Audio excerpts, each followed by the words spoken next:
Brannigan's Building Construction for the Fire Service, 6th edition. Chapter 1, Introduction. Chapter 2, Concepts of Construction. Chapter 3, Methods and Materials of Construction, Renovation, and Demolition. Chapter 4, Building and Fire Codes. Chapter 5, Fire Behavior in Building Construction. Chapter 6, Features of Fire Protection. Chapter 7, Non-Fire Building Systems. Chapter 8, Wood Frame Construction. Chapter 9, Heavy Timber and Mill Construction. Chapter 10, Ordinary Construction. Chapter 11, Non-Combustible Construction. Chapter 12, Fire-Resistive Construction. Chapter 13, Firefighting Concerns of Green Construction. Chapter 14, Specific Occupancy-Related Construction Hazards. Chapter 15, Collapse.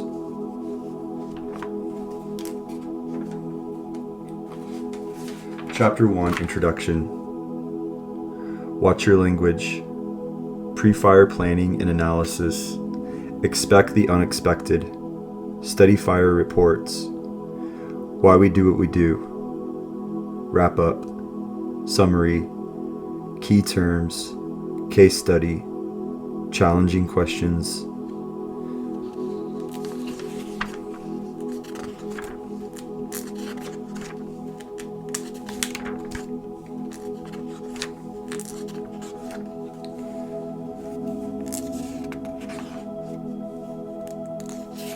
Chapter 1, Introduction. Objectives. At the conclusion of this chapter, you will be able to understand the importance of studying building construction as a firefighter. Understand why using proper language is so important for comprehending building construction techniques and for fire ground safety. Understand why evacuation protocols are critical. Identify the role of pre-fire plans and pre-fire analysis in firefighting operations. Understand the importance of looking for building deficiencies and dangerous conditions while conducting pre-fire planning walkthroughs. Explain why it is so important to study reports of significant fires, National Institute of Occupational Safety and Health (NIOSH), firefighter fatality investigation reports, and near-miss reports of the past. Understand the relationship between risk and benefit and its impact on firefighter safety. Case study. On December 3, 1999, a fire broke out in the abandoned cold storage warehouse in Worcester, Massachusetts. The large 7-story structure, actually 2 connected buildings, was built in the years preceding World War I. Because the structure had been used to process meat and store frozen foods, its interior surfaces were lined with asphalt-impregnated cork, supplemented in later years with polystyrene foam. In addition, the structure was essentially windowless, given the need to keep the interior cold. There was only a single exit from the upper floors. Arriving firefighters began searching for the fire and people in the maze-like structure. The building was a known domicile for squatters. Rumors of homeless people being trapped in the building surfaced during the early stages of the fire. As firefighters operated in the building, conditions deteriorated rapidly. 2 firefighters became lost and then began to run low on air. They called for help, and succeeding sets of firefighters began a frantic search for them. With conditions worsening, 4 additional firefighters became lost in the building. The district chief in charge of interior operations made the decision to not allow any more firefighters into the building. He physically put himself in the stairway, preventing the firefighters from going up the stairs. The 6 missing firefighters lost their lives. How difficult was it for the district chief to decide to not allow any additional firefighters into the building to search for their lost brother firefighters? Introduction. As you begin to read this text, you may be asking, why do I need to study building construction? The answer is simple: because your life depends on it. Firefighting is conducted in buildings, under buildings, on top of buildings, and around buildings. Buildings are a firefighter's place of business. As long as there have been firefighters, burning buildings have presented the real risk of death and injury. Therefore, firefighters need to know as much as possible about the hazards associated with the different types of buildings in their communities. It is essential to have a working knowledge of how buildings are designed, constructed, renovated, maintained, altered, and fall into disrepair. You must know the language of construction and the general types of construction. You must understand how construction materials behave under the attack of fire, how different types of buildings fail in a fire, and how the type of occupancy impacts fire load and life safety. Through pre-planning, you must collect as much information as possible about the buildings in which you will fight fires. In short, you must understand how buildings are built. Even more importantly, you must understand how they can fall apart. In the United States, between 2013 and 2018, an average of fewer than 70 firefighters were killed annually in the line of duty. The largest building collapse in recorded history, the collapse of the Twin Towers of the World Trade Center in New York City on September 11, 2001, killed a total of 343 members of the New York City Fire Department and one fire patrolman. It was the worst loss of life in fire service history. Over the years, firefighters have been killed in building collapses by falling through floors, running out of air, being enveloped in an explosion inside of a structure, or being struck by fallen debris. In 2017, a firefighter was killed when he became lost in a fire in a strip mall. Nearly 25,000 firefighters were injured in 2017 on the fire ground, sustaining injuries such as sprains, burns, and smoke inhalation.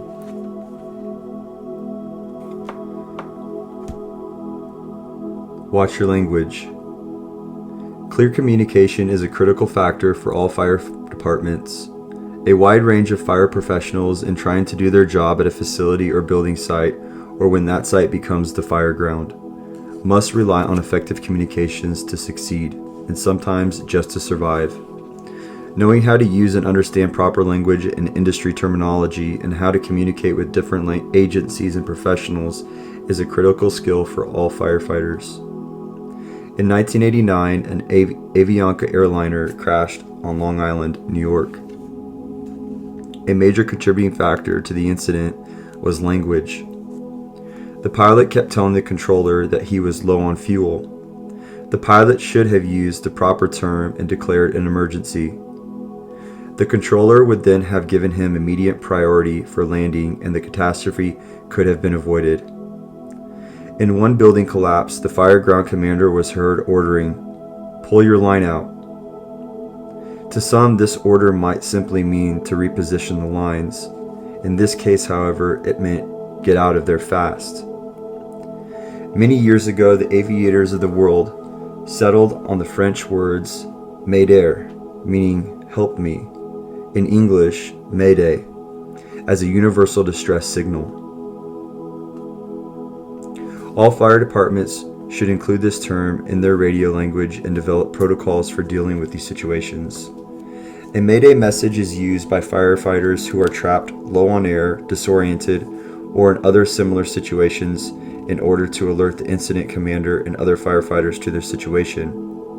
It is also used in some departments to alert everyone that a collapse has occurred or a collapse is imminent.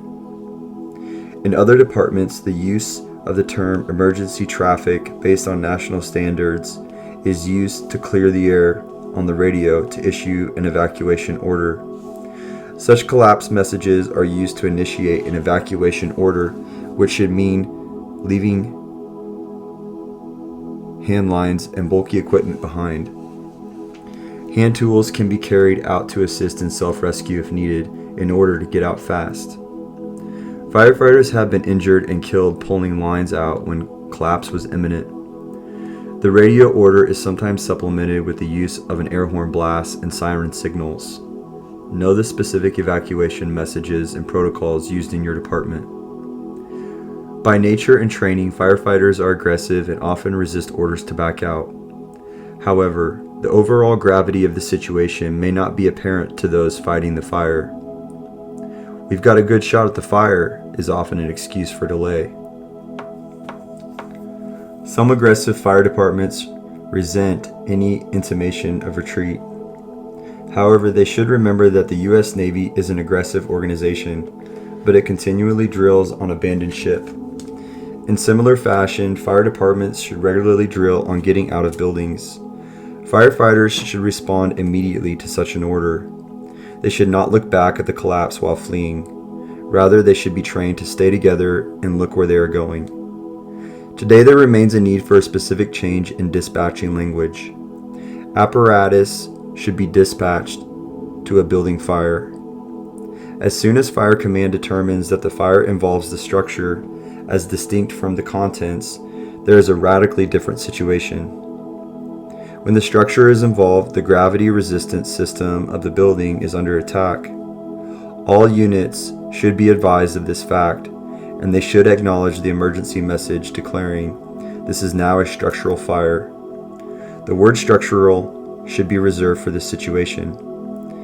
In the case of lightweight trusses or wooden I-beams, a department's standard operating procedures, SOPs, should provide for evacuation of the affected area as soon as it is involved in fire. In the past, the phrase "withdraw in good order" was used by fire departments. This is a military term, and its meaning is not appropriate in fire scenarios. When a military retreat is necessary, it is important to deceive the enemy. Rear guard troops may keep up a fierce fight while all others slip out. Finally, the rear guard moves. This operation may succeed because the enemy can be deceived. In contrast, when the time comes for firefighters to get out of a fire, speed is critical. There is much truth in Francis Brannigan's humorous dictum, "Panic will save your life, provided you are the first to panic and are headed in the right direction." As a firefighter, it is also important for you to have a working knowledge of not only construction techniques and materials, but also the appropriate terminology related to these topics. For example, it is inappropriate to refer to a building as a brick building, rather than a building of ordinary construction.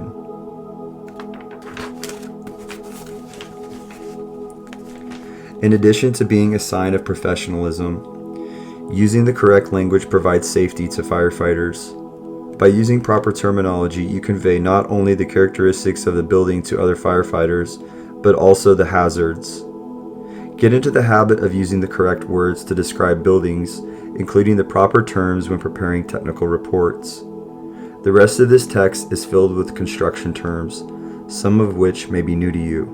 Learn them and use them. Pre-fire planning and analysis. Pre-fire planning is another key element for fire professionals. Its value cannot be overstated. Without pre-fire planning, firefighters are reduced to just reacting to a fire rather than being prepared for its many potential hazards. Francis Brannigan's great interest in pre-fire planning was forced by necessity. As a young naval officer, he was assigned as chief in Panama Canal District as part of his Naval Fire Department duties. All of a sudden, he found that he had the responsibility for lives and property for which he was totally unprepared.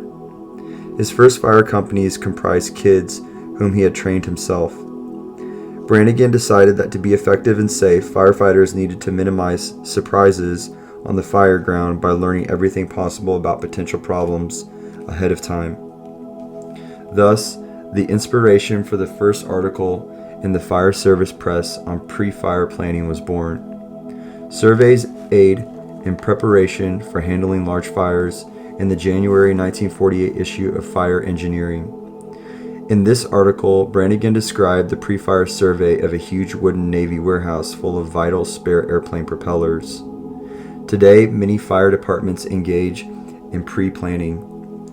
Pre-plans typically include diagrams of the buildings, notations of the location of stairs and utilities, hazards, hazard contents, fire hydrants, locations, building construction types, fire partitions and their ratings, number of stories and topography around the building, as well as the types of fire protection systems and other passive design features. Sharing pre-fire planning knowledge is beneficial to all concerned, including fire departments responding on mutual aid. For years, these pre-plans were organized into notebooks and carried on fire apparatus to the fire scene. Today's practice is for fire departments to use computer software to collect the information and have mobile display terminals and apparatus to display the data.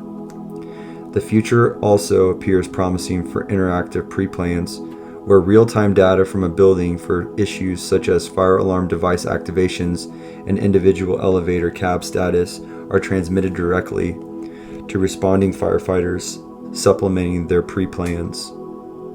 Geographic Information Systems, GIS, have become a useful tool for pre-planning.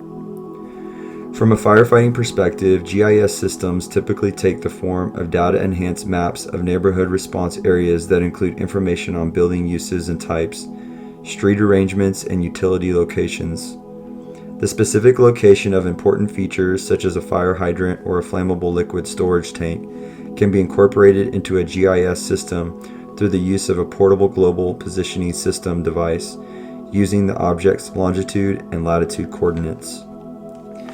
GIS technology. GIS technology can be integrated with specific electronic building pre-plans to provide responding firefighters with a more complete set of information for use on the fire ground. The word plan, though commonly used to describe the pre-fire effort, might be a misnomer. A more accurate term may be pre-fire analysis. Analysis goes a step beyond the basic plan. It involves studying the pre-fire plan information that has been gathered to identify specific construction issues or concerns and interactions. Analysis allows fire personnel to anticipate problems. The use of the word plan sometimes leads to overemphasis on the planning of action. Determined efforts should be made to accumulate the necessary information on which sound judgments can be based at the time of an emergency, particularly if the emergency force is well trained. If the emergency force is less well trained, more detailed planning against specific problems will be necessary. If the plan is too specific, it may not be followed for whatever reason, which may be taken as evidence of negligence or incompetence.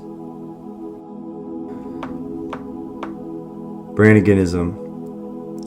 Undress the building when analyzing how and where the fire will spread in a building. Unfortunately, at some locations, the concept of pre-planning is lacking or even absent. At one government facility, for instance, there were 20 to 30 places where the fire department was instructed to take no action until approval was obtained from a fire department or representative. Although this rule can be enforced against the fire department, it has no effect whatsoever on the fire. Consider separating the pre-fire planning function and the inspection function. An inspection is essentially a policing function for life safety compliance for both occupants and responding emergency personnel. In an inspection, the property should be examined to see whether it complies with standards. If it does not comply, penalties may result. Even if these functions are separated, it is still advisable for both inspection personnel and firefighters engaged in pre-fire planning to share information, especially related to unsafe conditions and content hazards. It may be wise to make an appointment with the building's management for pre-fire planning. We suggest sending a letter from the fire chief indicating the mayor's or other city towns officials' appreciation of the valuable contribution the facility is making to the economic life of the community.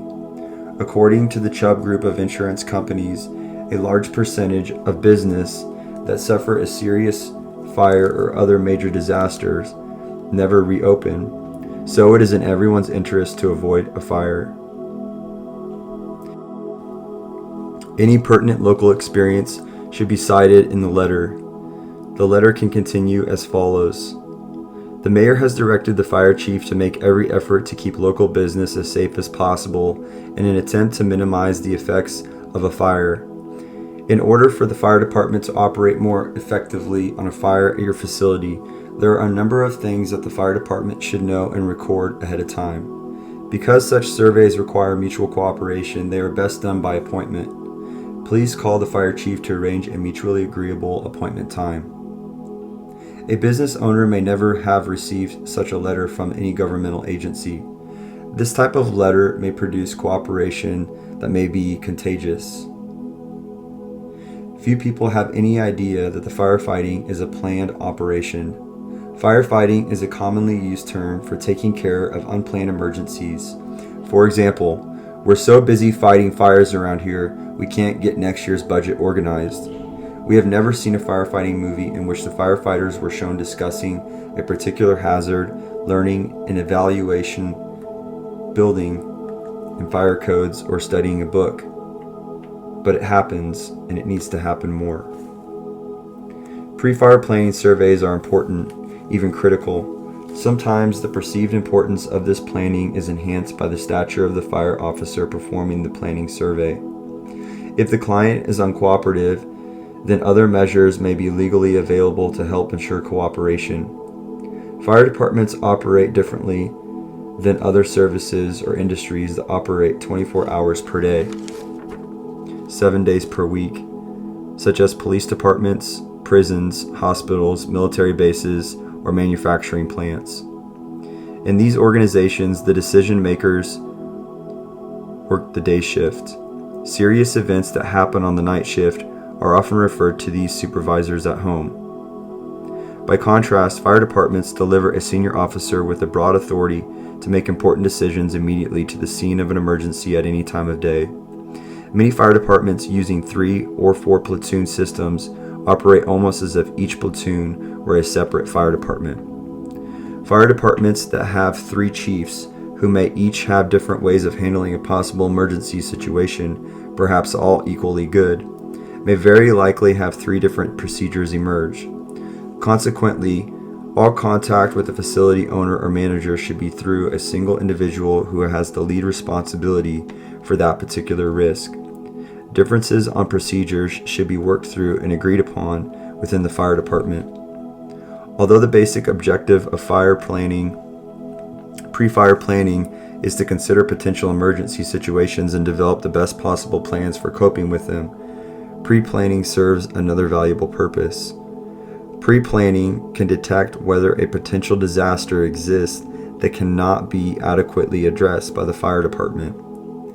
When planning indicates that a disaster potential exists, the conclusion should be shared immediately with the management and appropriate officials. Expect the unexpected. Many, if not most buildings, are not totally compliant with all building and fire codes. On the one hand, people make honest mistakes which can lead to non-compliance. On the other hand, some building designers and contractors take shortcuts, thereby creating dangers for firefighters. Many older buildings in your district were built before building codes were even in effect. You must be alert to these conditions, and pre-planning can reveal code non-compliance before an emergency occurs. Having a basic knowledge of codes will help you identify safety risks. Remember, if it doesn't look right, it probably is not. Building codes establish the minimum level of safety provided in a new building.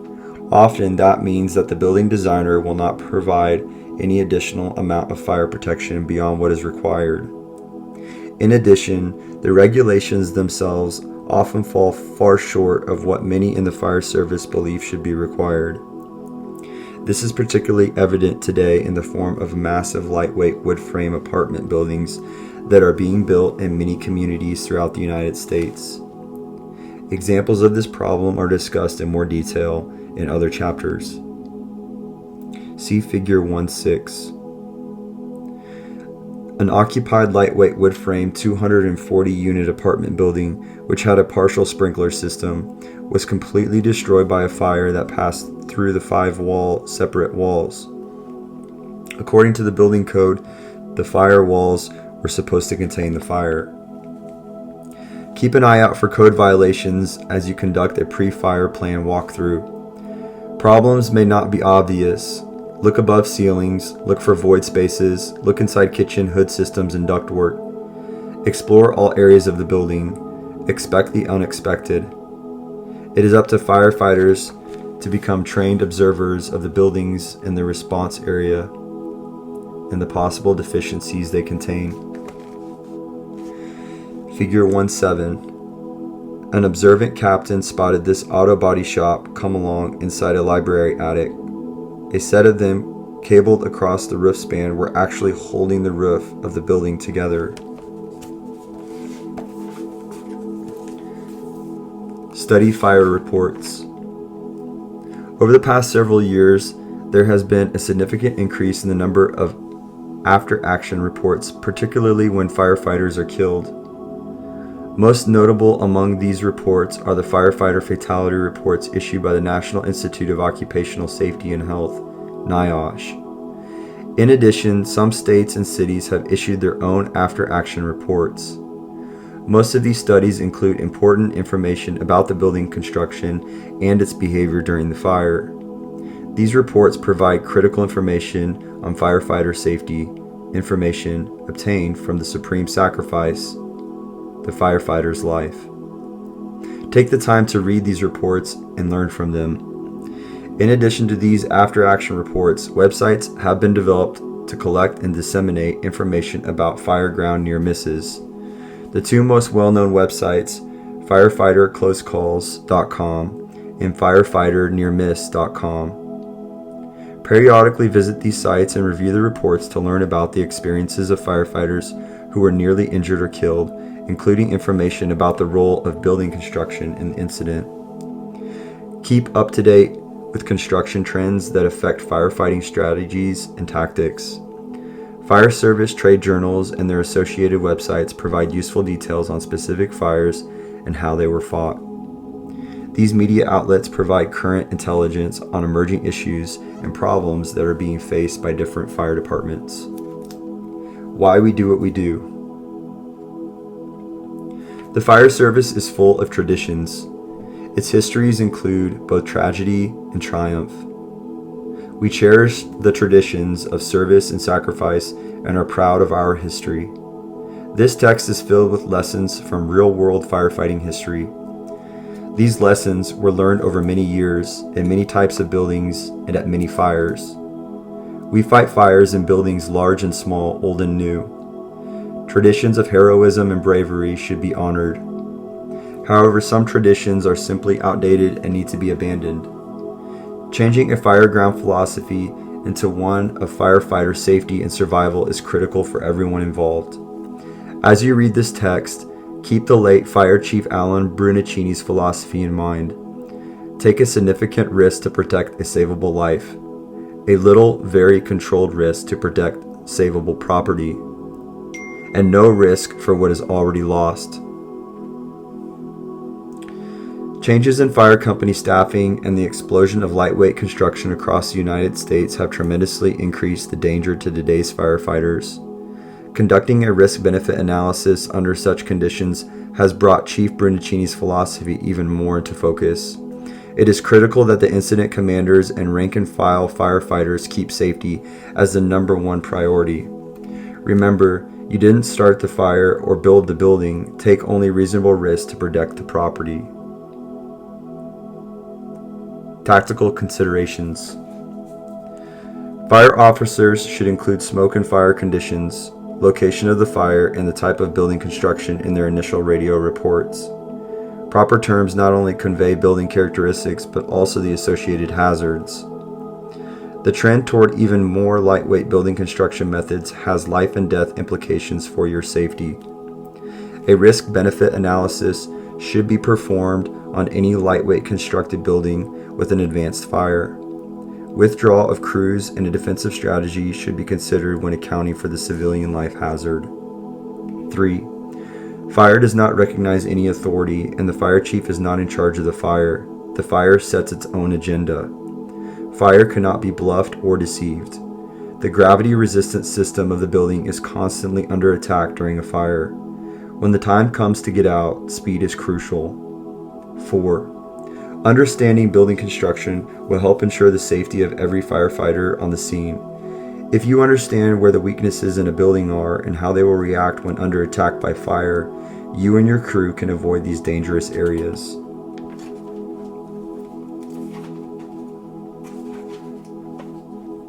Wrap up. Summary. Understanding building construction will ensure the safety of every firefighter on the scene. If you understand where the weaknesses are in a building, you can make sure that you and your team avoid these areas.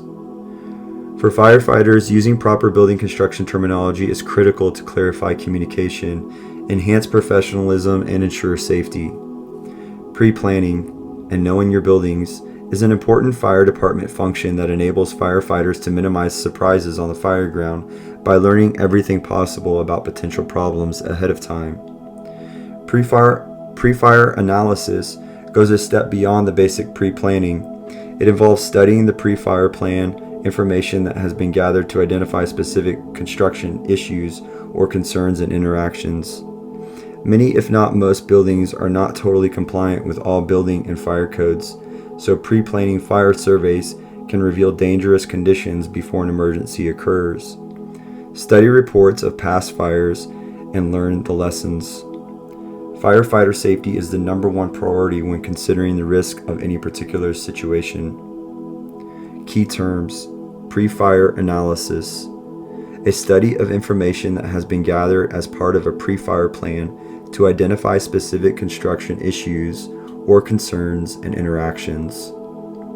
Pre-fire planning, the gathering of a general and detailed data and incorporating it into a document that may be used by responding personnel to determine the resources and actions necessary to mitigate anticipated emergencies at a specific facility. Case study. Question 1. Without a pre-fire plan, firefighters are reduced to reacting to a fire rather than being prepared for it. 2. Which organization or agency provides information on firefighter deaths and how they occurred? Answer: NIOSH. 3. Why is clear communication such a critical factor for all fire department operations? Answer: to convey the building's characteristics, to notify firefighters of hidden hazards, and to prepare for fire attack. 4. In addition to lower fire company staffing levels, which other specific problem has surfaced over the past several years that possess a significant danger to firefighters? Answer: proliferation of lightweight construction. Challenging questions. Why is it important to study building construction? Answer: ensure firefighter safety, minimize surprises, utilize tactics and strategies related to changing trends. 2. What is a more accurate term for pre-fire planning? Answer: pre-fire analysis. 3. Why should pre-fire planning and fire inspections be separate activities? Answer: inspection is done prior to a necessary operation, whether it complies with standards. Pre-plans are walkthroughs for department members to identify hazards during firefighting operations. 4. Why should a firefighter become a trained observer of building construction in his or her response district? Answer: to be familiar with specific building materials and codes. 5. According to the late Fire Chief Alan Brannigan, how much risk should be taken to save what is already lost? Answer: take no risk for what is already lost.